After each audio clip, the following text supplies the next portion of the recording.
Hi friends, welcome to Appa's Kitchen. இன்னைக்கு சூப்பரா ஒரு காலை பிரேக்ஃபாஸ்ட்டுக்குள்ள ரெசிபி பார்க்கலாம். அதுக்கு கருப்பு கொண்டக்கடலை எடுத்திருக்கேன். கருப்பு கொண்டக்கடலைய இந்த மாதிரி 3 மணி நேரம் ஊற வச்சு எடுத்திருக்கேன்.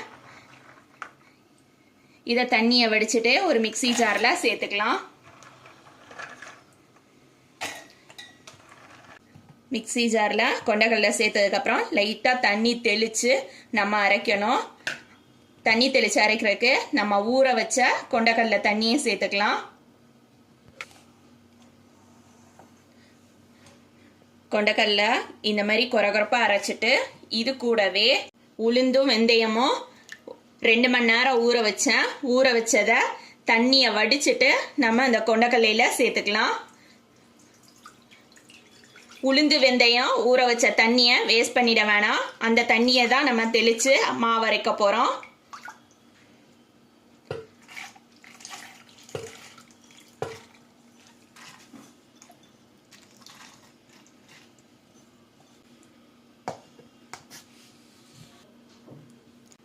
உளுந்தும் கொண்டக்கடலையும் கரகரப்பா அரைஞ்சிருக்கு. இதுக்கு நம்ம இந்த உளுந்து ஊற வச்ச தண்ணியை சேர்த்துக்கலாம். நல்லா நைஸா அரைக்கணும். அரைச்சிட்டு காட்டுறேன். அரைச்ச மாவு இப்படிதான் இருக்கும். இதை நம்ம ஒரு பாத்திரத்துல சேர்த்துக்கலாம்.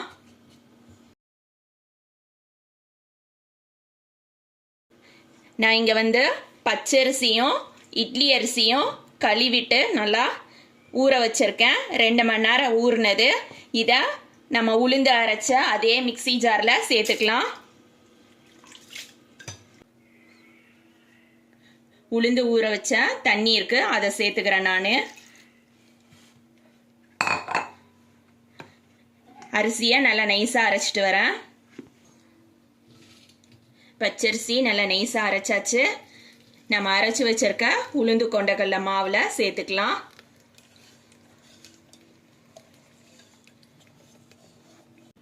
உளுந்து ஊற வச்ச தண்ணி வச்சிருக்கேன், அதை மிக்ஸி ஜார்ல சேர்த்துக்கிறேன்.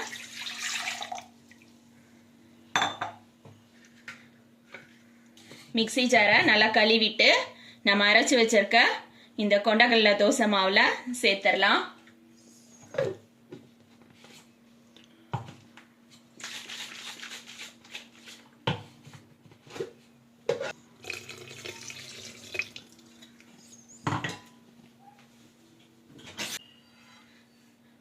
மாவுக்கு உப்பு சேர்த்துக்கலாம். உப்பு சேர்த்ததுக்கு அப்புறமா கையால தான் மாவை நல்லா கலந்து விடணும். அப்பதான் நல்லா மாவு புளிக்கும். மாவை நல்லா சுத்தியில எடுத்து விட்டு ஒரு மூடியை போட்டு 8 மணி நேரம் மாவை புளிக்க விட்டுறலாம். புளிச்சதுக்கு அப்புறமா நான் காட்டுறேன். நம்ம 8 மணி நேரம் புளிக்க வச்ச கொண்டக்கடலை தோசை மாவை பார்க்கலாம். மாவு நல்லா புளிச்சிருக்கு. இப்போ இதுல உப்பு சேர்த்துக்கலாம். மாவை நல்லா கலந்து விட்டுட்டு நம்ம தோசை ஊத்திடலாம். மாவு அரைக்கும் போதே நம்ம தண்ணி எதுவும் சேர்க்கறதெல்லாம் சேர்த்துட்டோம்னாக்கா கரெக்டான கன்சிஸ்டன்சிக்கு மாவு புளிச்சு வரும்போது இருக்கும்.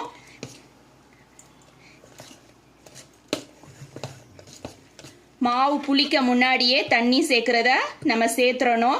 மாவு புளிச்சதுக்கு அப்புறம் தண்ணி சேர்த்தோம்னாக்கா நம்ம தோசை ஊத்திட்டு மீதி மாவை நம்ம எடுத்து வைக்கும் போது தண்ணி மேலால அப்படி தேங்கி நிற்கும். அது ஒரு மாதிரியா மறுபடி தோசை சுடும்போது நல்லா இருக்காது, ஒரு கசப்பு ஏறின மாதிரி இருக்கும். அதால எப்போதுமே தோசைக்கு மாவு அரைக்கும் போது இட்லிக்கு மாவு அரைக்கும் போது அரைச்ச அன்னைக்கே நீங்க மாவுல தண்ணி சேர்த்துருங்க. மாவு புளிச்சதுக்கு அப்புறமா தண்ணி எதுவும் சேர்க்காதீங்க. இப்ப மாவு பாருங்க, நம்ம ஊத்தின தண்ணிக்கு கரெக்டா இருக்கு. தோசை மாவு பதம் கரெக்டான பதத்துல இருக்கு. இப்ப நம்ம தோசை சட்டி அடுப்புல வச்சுட்டு தோசை ஊத்திடலாம். சட்டி அடி பிடிக்காம எப்போதுமே தேய்ச்சு நல்லா கிளீனா வச்சுக்கோங்க.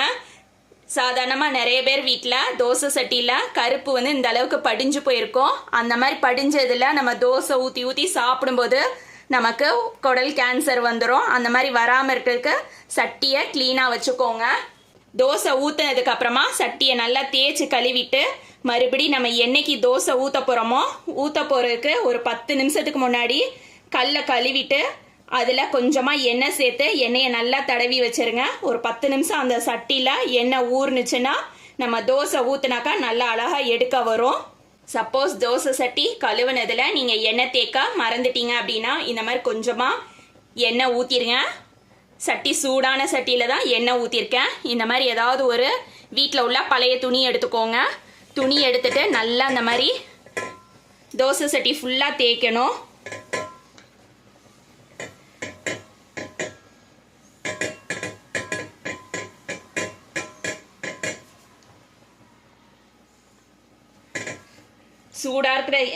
சூடாக இருக்கிற சட்டியில் நம்ம எண்ணெய் ஊற்றிருக்கோம். தேய்க்கும் போது கேர்ஃபுல்லாக தேய்ங்க.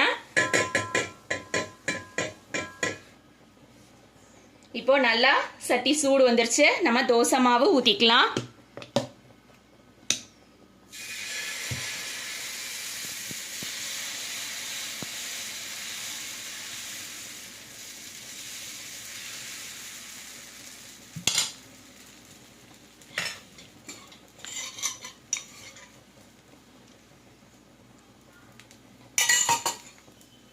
அடுப்பை வந்து ஹை ஃப்ளேமில் வைக்காதீங்க, மீடியம் ஃப்ளேமில் வச்சு தான் தோசை சுடணும். மீடியம் ஃப்ளேமில் வச்சு சுடும்போது தோசை நல்லா பொரியும் செய்யும். அதே நேரத்தில் சட்டி வந்து கறி பிடிக்காது. இந்த கொண்டக்கடலை தோசை மாவு பார்த்தீங்கன்னா மஞ்சளாக தான் இருக்கும். நான் ஆப்பச்சோடா எதுவுமே சேர்க்கலை. கொண்டக்கடலை சேர்த்துருக்கதால தோசை வந்து சாஃப்டாகவும் இருக்கும், நல்லா முறுமுறுப்பாக தோசை நல்லா சாஃப்டாகவும் இருக்கும், அதே நேரத்தில் கிறிஸ்பியாகவும் இருக்கும். இப்போ ஓரத்தில் லேசாக அதே எலுந்து கொடுக்குது பாருங்க. இந்த மாதிரி இருக்கும்போது நம்ம திருப்பி போட்டுக்கலாம்.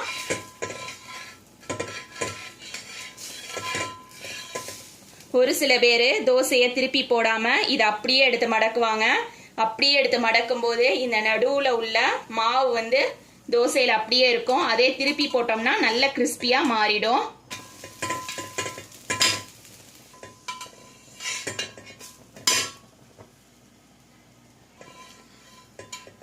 தோசை இன்னொரு சைடும் நல்லா பொரிஞ்சிருச்சு, எடுத்துடலாம்.